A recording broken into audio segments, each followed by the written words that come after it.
Nanny of the Maroons. This story is one of the most historical events that took place during the 18th century. Nanny of the Maroons was born in West Africa in 1686. She was one of many children and was said to be a member of the Ashanti tribe.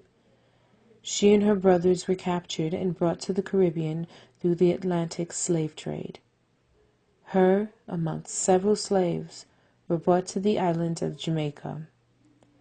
Jamaica, formerly known as Santiago, is an island within the Caribbean Sea and south of the United States. It is the third largest island of the Greater Antilles. It lies south of Cuba and west of Haiti and Dominican Republic. The island was the home of the native indigenous Arawak and Tejanos. Jamaica was under the Spanish rule following the discovery of Christopher Columbus in 1494. It remained one of the possessions of Spain until 1655. England conquered the island and renamed it Jamaica. Under British rule, Jamaica became the leading exporter of sugar, with its plantation economy and the imports of slaves from Africa. Upon arrival in Jamaica, Nanny and her brothers were sold to a plantation owner in St. Thomas Parish. During this time, there were several attempts at revolts by the slaves within the Caribbean and South America, as well as the Americas. Many of these attempts resulted in death and not successful.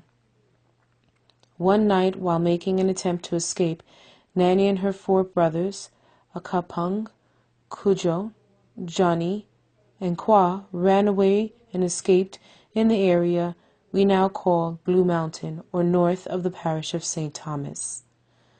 This movement by Nanny and her siblings would spark the beginning of years of rebellions on the island.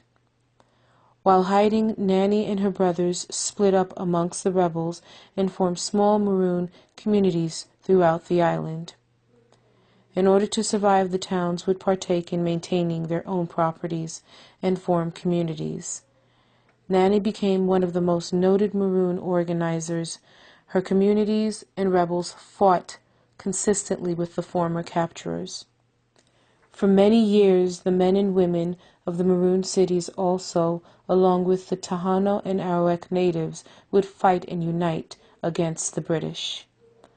This is the time the Nanny of the Maroons started to rebel and raid nearby slave plantations and help release other slaves who joined their community. In fear of losing their slaves, many Europeans fought to destroy the small communities of free slaves. Nanny was often commended for her years of defending her community and was rumored to have an advantage due to African practice of obeah.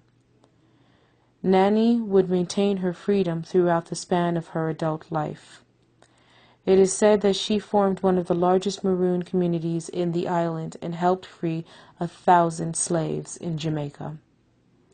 Her influence was massive and resulted in many vicious results against the British. Many of them took place after her death. It is legend that the Maroons on this island actually fought their way back to West Africa. This story proved to be very true. Between the time of 1796 and 1800s, 550 Maroons were deported from Jamaica after years of Maroon wars and lived in Nova Scotia. As a result, many of them in the 1800s were sent back to Sierra Leone. Nanny of the Maroons died a free woman in 1733 and was able to maintain her freedom and the freedom of her community. To this day, the towns created by the Maroons can still be found throughout Jamaica. Nanny of the Maroons is not only noted as one of the Caribbean's fiercest revolutionists, she is one of the most noted women in Caribbean history. Years after her death, the island slaves were fully emancipated in 1838. The island itself became independent from the United Kingdom in August 6, 1962.